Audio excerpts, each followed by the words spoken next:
పశ్చిమాసియా యుద్ధం మరింత తీవ్రమైంది. ఇరాన్, లెబనాన్ పై అమెరికా, ఇజ్రాయెల్ భారీ వైమానిక దాడులతో విరుచుకుపడుతుంటే ఇజ్రాయెల్తో పాటు గల్ఫ్ దేశాలపై డ్రోన్లు, క్షిపణులను ఇరాన్ ప్రయోగిస్తుంది. ఇప్పటిదాకా యుద్ధంలో మొత్తం 1700 మంది మరణించారు. ఇదంతా ఒకెత్తైతే ప్రపంచ దేశాలకు చమురు రవాణాకు కీలకమైన హర్మజ్ జలసంధి మూసివేయటంతో అంతర్జాతీయంగా చమురు ధరలు భగ్గుమంటున్నాయి. హర్మజ్ జలసంధి నుండి ముడి చమురు నౌకల రాకపోకలు నిలిచిపోవడంతో భారత్లోని ప్రధాన నగరాల్లో కమర్షియల్ గ్యాస్ సిలిండర్ల కొరత తీవ్రమైంది.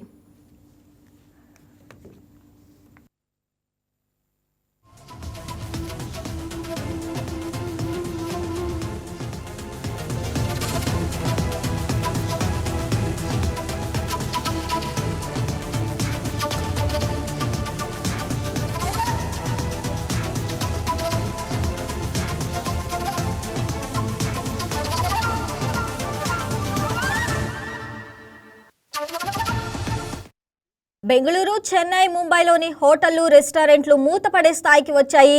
ఎల్పీజీ గ్యాస్ విషయంలో ఎలాంటి కొరత లేదని ప్రభుత్వం ఓవైపు చెబుతున్నా ప్రజలు మాత్రం గ్యాస్ ఏజెన్సీలకు క్యూ కడుతున్నారు. దీంతో ఇండియన్ గ్యాస్ బుకింగ్ వ్యవస్థ కుప్పకూలింది. పశ్చిమాసియాలో నెలకొన్న సంక్షోభం ఇప్పటికే వివిధ రంగాలపై పడింది. రాష్ట్రంలోని ఆక్వా, పౌల్ట్రీ రంగాలు ఎగుమతులు లేక విలవిలలాడుతున్నాయి. బాస్మతి బియ్యం, పండ్లు, కూరగాయల ఎగుమతులు నిలిచిపోయి రైతాంగం నానా కష్టాలు పడుతుంది.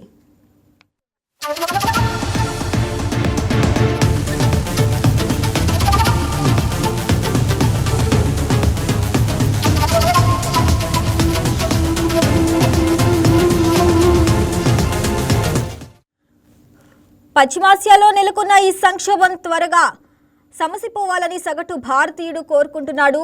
ఇలాంటి తరుణంలో ఇరాన్ సంచలన ప్రకటన చేసింది. యుద్ధం ముగింపునకు ఇరాన్ ముందుకొచ్చింది. ఈ క్రమంలోనే ప్రపంచ దేశాల ముందు ఇరాన్ 3 షరతులు పెట్టింది. ఈ మేరకు ఇరాన్ అధ్యక్షుడు మౌసద్ పెజిష్కియాన్ ఎక్స్లో పోస్ట్ చేశారు. మౌసద్ పెట్టిన పోస్టు ప్రకారం ఇరాన్ హక్కులను గుర్తించాలి. ఇది ఆయన మొదటి షరతు. యుద్ధానికి పరిహారం చెల్లించాలి. ఇది ఆయన 2వ షరతు. ఇక 3వ షరతు విషయానికొస్తే భవిష్యత్ దాడులకు వ్యతిరేకంగా అంతర్జాతీయ హామీలు ఇవ్వటం. ఈ 3 షరతులకు అంగీకరిస్తే వెంటనే యుద్ధం ముగిస్తానని ఇరాన్ అధ్యక్షుడు స్పష్టం చేశారు.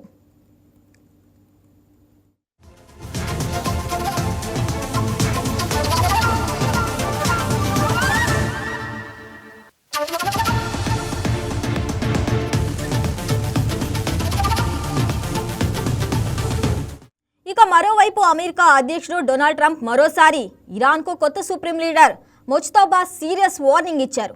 ఇరాన్ కొత్త సుప్రీం లీడర్ అమెరికా డిమాండ్లకు ఒప్పుకోవాలని ట్రంప్ స్పష్టం చేశారు. న్యూక్లియర్ వెపన్స్ ప్రోగ్రామ్ను ఇరాన్ పూర్తిగా ఆపేయాలన్నారు.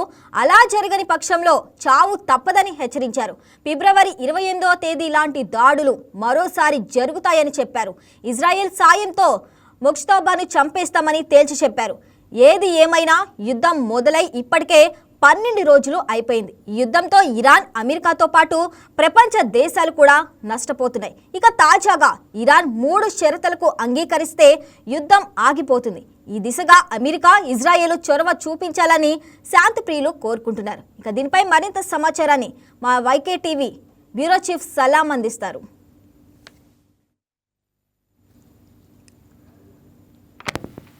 హలో సలాం, చెప్పండి. హలో సలాం.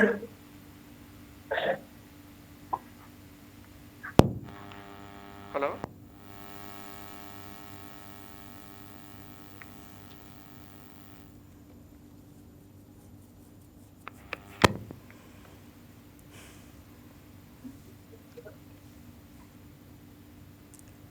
సలాం.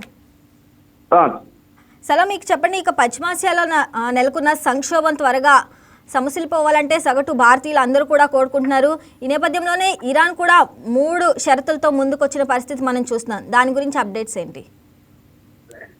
వాస్తవంగా ఇప్పటికే గత 13 రోజులుగా ఇరాన్, ఇజ్రాయెల్ మధ్య యుద్ధ వాతావరణం నెలకొన్నటువంటి పరిస్థితి. ఇజ్రాయెల్ కు పూర్తి మద్దతు ఇస్తూ అమెరికా ఇరాన్ పై ఇప్పటికే క్షిపణుల దాడులకు పాల్పడడం, అదేవిధంగా ఇరాన్ కూడా అదే స్థాయిలో ప్రతి దాడులకు పాల్పడుతున్నటువంటి పరిస్థితి. అంతే అలాగే యుఏఈ దేశాలపై సైతం ఇరాన్ దాడులకు పాల్పడినటువంటి పరిస్థితి మనం చూసాం. అయితే ఈ నేపథ్యంలో ప్రధానంగా భారత్ అంటే ఇప్పటికే ప్రధానమంత్రి నరేంద్ర మోడీ పలుసార్లు రెండు అంటే ఇరాన్ ఇజ్రాయెల్ రెండు దేశాలకు చెప్పడం జరిగింది, ఎట్టి పరిస్థితుల్లో శాంతి చర్చలతో యుద్ధ వాతావరణానికి ముగింపు పలకండి అని చెప్పేసి ఇప్పటికే ప్రధానమంత్రి నరేంద్ర మోడీ సైతము పిలుపునివ్వడం జరిగింది. అయితే దీనికి ప్రధాన కారణం ఈ రెండు దేశాల మధ్య ఏర్పడినటువంటి ఈ యొక్క యుద్ధ వాతావరణంతో ప్రధానంగా అన్ని దేశాలకు కాస్త ఇబ్బందులు కలిగేటటువంటి పరిస్థితులు ఉన్నాయని మనం చెప్పవచ్చు. ప్రధానంగా ఇరాన్ నుంచి మనకు వచ్చేటటువంటి ముడి చమురు కానివ్వండి, ఇతర సరుకులు రవాణా కానివ్వండి, అదేవిధంగా యుఏఈ దేశాలకు భారత్ నుండి వెళ్ళేటటువంటి ఇతర సరుకులు ఏదైతే పప్పు దినుసులు లేకపోతే ఇతర కోడిగుడ్లు ఇలాంటి ఎగుమతులు దిగుమతులకు సంబంధించి మొత్తం అన్ని దేశాలకు ఇబ్బందులు కలిగినటువంటి పరిస్థితిగా మనం చెప్పవచ్చు. అంతేకాకుండా ప్రధానంగా ఇప్పుడు మనం చూస్తే గ్యాస్ అంటే ఏదైతే సిలిండర్ గ్యాసులు ఏదైతే ఇంధనాలు ఏదైతే ఎల్పిజి గ్యాస్ కు సంబంధించి ఇప్పటికే అన్ని గ్యాస్ ఏజెన్సీలు ఇప్పటికే ఇబ్బందులు ఎదుర్కొంటున్నటువంటి పరిస్థితి మనం చెప్పవచ్చు. అయితే ఇప్పటికే కేంద్రం సైతం చెప్పడం జరిగింది, ఈ యొక్క ఏదైతే ఎల్పిజి గ్యాస్ విషయంలో ఎలాంటి కొరత లేదని ప్రభుత్వం కేంద్రము ఇప్పటికే చెప్తున్నప్పటికీ కానీ ప్రజలు మాత్రం ముందస్తుగానే భయాందోళన చెంది గ్యాస్ ఏదన్నా సిలిండర్ కు సంబంధించి ఏదైనా కొరత ఏర్పడుతుందా లేకపోతే కృత్రిమంగా కొరత ఏర్పడితే తాము ఇబ్బందులు ఎదుర్కొంటామనేటటువంటి ఉద్దేశంతో ఇప్పటికే గ్యాస్ ఏజెన్సీల వద్దకు క్యూ కడుతున్నటువంటి పరిస్థితి చూడవచ్చు. అయితే తెలంగాణ ఏపీలో ఇప్పటికే పలు చోట్ల హోటల్ యజమానులు కానివ్వండి, ఇతర రెస్టారెంట్ యజమానులు కానివ్వండి, చాలా వరకు ఇప్పటికే కట్టెల పొయ్యిని ఆశ్రయించి సాగిస్తున్నటువంటి పరిస్థితి మనం చూడవచ్చు. అంతేకాకుండా అదేవిధంగా పెట్రోల్ డీజిల్ కు సంబంధించి కూడా ఇప్పటికే ధరలు పెరుగుతాయనేటటువంటి ప్రచారం శాతం విస్తృతంగా సాగుతున్నటువంటి పరిస్థితి. ఏదేమైనప్పటికీ ఇరాన్ ఇజ్రాయెల్ మధ్య నెలకొన్నటువంటి ఈ యొక్క యుద్ధ వాతావరణంతో ఇటు అన్ని దేశాలతో పాటు భారత్ కూడా ఇబ్బందులు ఎదుర్కొంటుందని చెప్పవచ్చు. అయితే ఈ నేపథ్యంలోనే మనకు ఇరాన్ అధ్యక్షుడు మసౌద్ పెషెష్కిన్ ఒక ట్వీట్ చేశారు. ఈ ట్వీట్ ఇప్పుడు ప్రస్తుతం సంచలనంగా మారిందని చెప్పవచ్చు. అంటే ఈ ట్వీట్ కు ముందుగానే ఏదైతే భారత్ జెండాలను ఏదైతే ఉన్నటువంటి నౌకలను తాము హార్ముజ్ జలసంధి నుండి తాము అనుమతిస్తామని కూడా ఇరాన్ ప్రకటించడం ఇది ఒక శుభసూచకంగా మనం చెప్పవచ్చు. అంతే స్థాయిలో ఇరాన్ అధ్యక్షుడు మసౌద్ పెజెష్కియన్ తాజాగా ట్వీట్ లో పోస్ట్ చేసినటువంటి పోస్టు ప్రకారము ఆయన చెప్పినటువంటి మొదటి మాట, ఇరాన్ హక్కులను గుర్తించాలి, యుద్ధానికి పరిహారం చెల్లించాల్సినటువంటి అవసరం ఉందని చెప్పేసి ఆయన చెప్పినటువంటి మాట. అలాగే రెండవ షరతు ఇక మూడవ షరతు విషయాలకు వస్తే భవిష్యత్ దాడులకు వ్యతిరేకంగా అంతర్జాతీయ హామీలు ఇవ్వడం, ఈ మూడు షరతులకు అంగీకరిస్తే వెంటనే యుద్ధం ముగిస్తామని చెప్పేసి ఇరాన్ అధ్యక్షుడు స్పష్టం చేయడం జరిగింది. ఈ యొక్క ఇరాన్ ఇజ్రాయెల్ మధ్య ఉద్రిక్తత వాతావరణం ఏర్పడినప్పటి నుంచి ఒక ఇరాన్ సుప్రీం లీడర్ ను కోల్పోయిందని చెప్పవచ్చు. అంటే ఖమేనీని కోల్పోవడము, అదేవిధంగా ఆయన తర్వాత ఇప్పుడు ప్రస్తుతం ఆయన కుమారుడిని సుప్రీం లీడర్ గా ఎన్నుకోవడము.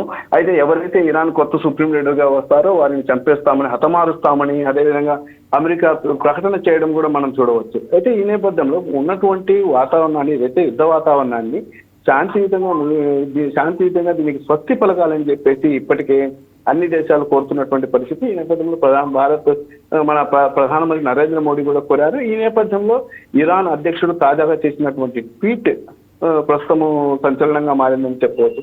అయితే దీనిపై అమెరికా అధ్యక్షుడు డొనాల్డ్ ట్రంప్ కూడా సీరియస్ వార్నింగ్ ఇచ్చారు. అయితే ఏదైతే ఇరాన్ కొత్త సుప్రీం లీడర్ అమెరికా డిమాండ్లకు ఒప్పుకోవాలని ట్రంప్ చెప్పడం అనేది ఒక స్పష్టం ట్రంప్ చెప్పారు. అదేవిధంగా ఏదైతే న్యూక్లియర్ వెపన్స్ ప్రోగ్రామ్ ఏదైతే అణ్వాయుధాలకు సంబంధించినటువంటి ఏదైతే ఇరాన్ ఏదైతే ప్రక్రియ సాగిస్తుందో ఆ ప్రక్రియను పూర్తి స్థాయిలో ఆపాలని చెప్పేసి ఆయన ట్రంప్ సూచించడం జరిగింది. అలా జరగని పక్షంలో ఎట్టి పరిస్థితుల్లో ఇరాన్ పై దాడులు కొనసాగుతుంటాయని ట్రంప్ హెచ్చరించడం, అదేవిధంగా ఫిబ్రవరి 28 ఇలాంటి దాడులు మరోసారి జరుగుతాయని, అంటే ఫిబ్రవరి 28న మనకు ఇరాన్ లో ఉన్నటువంటి టెహరాన్ లో గల ఖమేనీ ఇంటిపై యొక్క దాడి జరిగింది. అదేవిధంగా అక్కడ సుప్రీం లీడర్ ఖమేనీతో పాటు ఆయన కుటుంబ సభ్యులు సైతము చనిపోయినట్టు తీవ్ర గాయాల పాలై చనిపోయినటువంటి పరిస్థితి. ఈ నేపథ్యంలోనే కొత్త సుప్రీం లీడర్ని ఎన్నుకున్న తరుణంలో ముస్తబాను ఏదైతే ఖమేనీ స్థానంలో వచ్చినటువంటి ఆయన కుమారుడు ముస్తబాను సైతం తాము చంపేస్తామని ట్రంప్ చెప్పారు. అంటే ఇరాన్ అధ్యక్షుడు ఓవైపు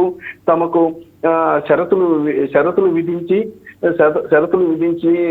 ఈ షరతులను ఒప్పుకోవాలని, అప్పుడే మేము ఈ యొక్క యుద్ధానికి ముగింపు పలుకుతామని ఇరాన్ అధ్యక్షుడు ఓవైపు, అదేవిధంగా ట్రంప్ కూడా మరోవైపు ఎట్టి పరిస్థితుల్లో న్యూక్లియర్ వెపన్స్ ప్రక్రియను పూర్తి స్థాయిలో ఆపాలని ఆయన చెప్పడం అనేది జరిగింది. ఏదేమైనప్పటికీ యుద్ధం మొదలై ఇప్పటికే ఈ రోజుతో 13 రోజులు అయిపోయింది. ఈ యుద్ధంతో ఇప్పటికే ఇరాన్తో పాటు అమెరికాతో పాటు ఇతర దేశాలన్నిటికీ అన్ని రకాలుగా నష్టం, అంటే ఏదైతే ఇప్పుడు మనం అనుకుంటున్నామో, ఇప్పుడు ఎక్కడైతే ఇరాన్ ఇజ్రాయెల్ జరుగుతున్నటువంటి యుద్ధ ఎఫెక్ట్తో మనకు కూడా ఆ యొక్క ఎఫెక్ట్ ఇప్పుడు ప్రస్తుతము కనిపిస్తున్నటువంటి పరిస్థితి. దీనికి ప్రధాన కారణం ఏమిటంటే గ్యాస్ నిల్వలపై సోషల్ మీడియాలో కానివ్వండి, అదేవిధంగా వాస్తవిక పరిస్థితుల్లో కూడా అక్కడక్కడ కొంత యుద్ధం ఎఫెక్ట్ అని చెప్పేసి కృత్రిమంగా గ్యాస్ నిల్వలు లేకుండా చేయడము, ఇటువంటి వాటితో కాస్త గ్యాస్ వినియోగదారులు కూడా కొద్దిగా ఇబ్బందులు పడుతున్నటువంటి పరిస్థితి ఉంది. అయితే ఏదేమైనప్పటికీ మన భారతదేశం, కేంద్ర ప్రభుత్వం ఇప్పటికే ఏదైతే గ్యాస్ నిల్వలపై కానివ్వండి, అదేవిధంగా పెట్రోల్ డీజిల్ చమురు నిల్వలపై కానివ్వండి క్లారిటీగా చెప్పేసింది. దేశ ప్రజలకు ఎలాంటి ఇబ్బందులు కలగకుండా అన్ని చర్యలు తీసుకుంటున్నాం. అదేవిధంగా ప్రత్యామ్నాయ మార్గాల ద్వారా ప్రజలకు ఈ గ్యాస్ నిల్వల పరంగా కానివ్వండి, అదేవిధంగా పెట్రోల్ డీజిల్ ఇంధన నిల్వల పరంగా కానీ ఎలాంటి ఇబ్బంది కలగకుండా తాము చర్యలు తీసుకున్నట్లు కేంద్రం తెలపడం జరిగింది. అంతేకాకుండా అన్ని రాష్ట్రాలు కూడా ఇప్పటికీ అప్రమత్తమయ్యి ప్రజలకు ఎలాంటి ఇబ్బంది కలగకుండా చర్యలు తీసుకున్నటువంటి పరిస్థితి. ఏదేమైనప్పటికీ వరుసగా ఇప్పటికీ యుద్ధం మొదలై 13 రోజులు పూర్తవుతున్నటువంటి నేపథ్యంలో తాజాగా ఇరాన్ అధ్యక్షుడు ట్వీట్ చేయడము, తమ షరతులను ఒప్పుకోవాలని కోరడము, అదేవిధంగా అమెరికా నుంచి ట్రంప్ కూడా వార్నింగ్ ఇవ్వడం చూస్తే, అదే మొత్తం మీద ఇతర దేశాలు దీనిపై జోక్యం చేసుకోవడం, అదేవిధంగా ఐక్యరాజ్య సమితి జోక్యం చేసుకుంటే ఎట్టి పరిస్థితుల్లో ఈ యుద్ధ వాతావరణం కాస్త శాంతి మార్గంలో పయనిస్తుందని అందరూ కోరుకుంటున్నారు.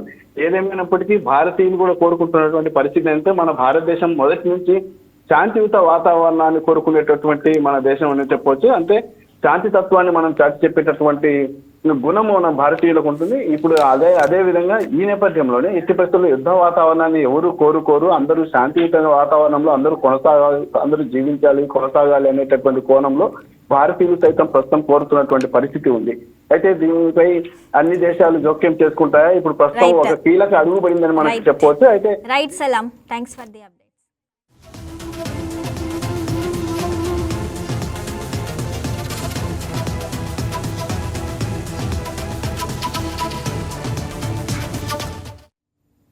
Please subscribe to YK TV Network. Please subscribe to YK TV. Please watch YK News. Don't forget to subscribe YK News channel